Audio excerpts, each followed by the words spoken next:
لیکن کوے کو اگر باندھ کے بند کر کے صاف غذا کھلائی جائے چند دنوں تک تو پھر اس کا کھانا حرام نہیں ہے. سمجھ رہے؟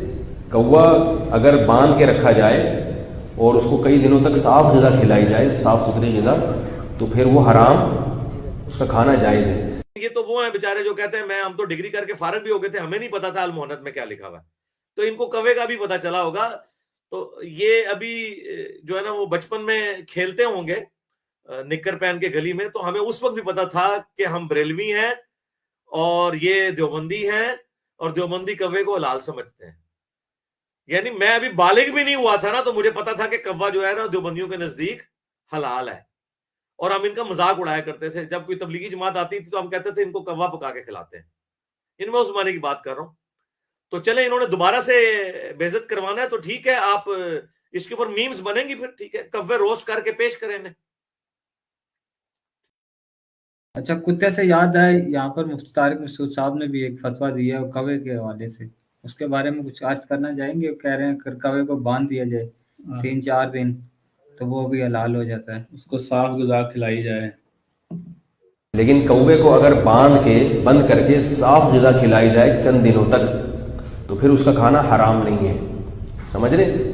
کوا اگر باندھ کے رکھا جائے اور اس کو کئی دنوں تک صاف غذا کھلائی جائے، صاف ستھری غذا، تو پھر وہ حرام، اس کا کھانا جائز ہے. میرے بھائی صحیح مسلم میں حدیث ہے کہ جو درندے ہیں نا، درندے جی جی، یعنی وحشی درندے، چاہے وہ چرندوں میں ہوں یا پرندوں میں، وہ نبی علیہ السلام نے انہیں حرام فرمایا.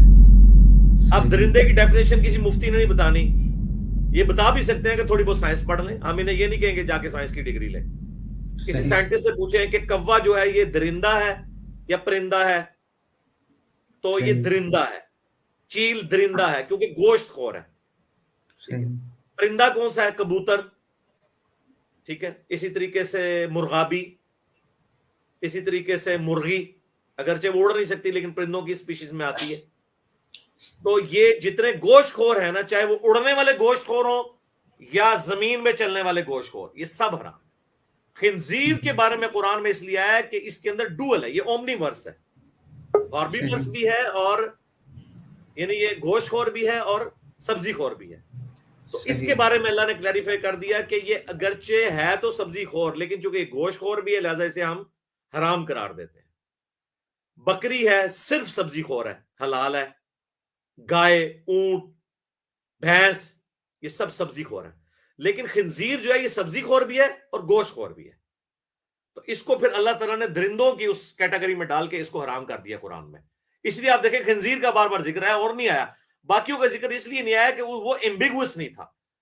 بہیمت الانام میں اس میں جھگڑا پڑ گیا تھا کہ سبزی خور جب حلال کیے گئے ہیں سارے، تو سبزی خور تو خنزیر بھی ہے. یہ ایک یونیک جانور ہے جو بیک وقت سبزی خور بھی ہے اور گوشت خور سے بھی ہے. تو گوشت خور جتنے حرام ہے، تو کوا اگر ہے تو میرے بھائیوں نے کوے کھلائے نا. آپ یہ تو جب ہم بریلوی تھے نا تو ہمیں تو ان باتوں کا پتہ ہے. لیکن یہ تو وہ ہیں بیچارے جو کہتے ہیں ہم تو ڈگری کر کے فارغ بھی ہو گئے تھے، ہمیں نہیں پتا تھا المحنت میں کیا لکھا ہوا ہے. تو ان کو کوے کا بھی پتا چلا ہوگا. تو یہ ابھی جو ہے نا وہ بچپن میں کھیلتے ہوں گے نکر پہن کے گلی میں، تو ہمیں اس وقت بھی پتا تھا کہ ہم بریلوی ہیں اور یہ دیوبندی ہیں اور دیوبندی کوے کو حلال سمجھتے ہیں. یعنی میں ابھی بالغ بھی نہیں ہوا تھا نا، تو مجھے پتا تھا کہ کوا جو ہے نا دیوبندیوں کے نزدیک حلال ہے. اور ہم ان کا مذاق اڑایا کرتے تھے. جب کوئی تبلیغی جماعت آتی تھی تو ہم کہتے تھے ان کو کوا پکا کے کھلاتے ہیں. ان میں اس زمانے کی بات کر رہا ہوں. تو چلیں انہوں نے دوبارہ سے بے عزت کروانا ہے تو ٹھیک ہے، آپ اس کے اوپر میمز بنیں گی، پھر ٹھیک ہے، کوے روسٹ کر کے پیش کریں انہیں. ٹھیک ہے، ہم یہی کہہ سکتے ہیں. پہلے ہی انہوں نے دیوبندیوں کو بڑا نقصان پہنچایا ہے، تو ٹھیک ہے، آپ کس کے ذریعے پہنچانا تھا تو پہنچائیں. چلے، بہت بہت شکریہ علی بھائی، آپ نے مجھے جوائن کیا. آپ جاری رکھیں اپنا جو کام جاری رکھنا ہے. جی جی، ہم بس دیکھ رہے ہیں آپ کو لائیو انشاءاللہ تعالی. جی جی.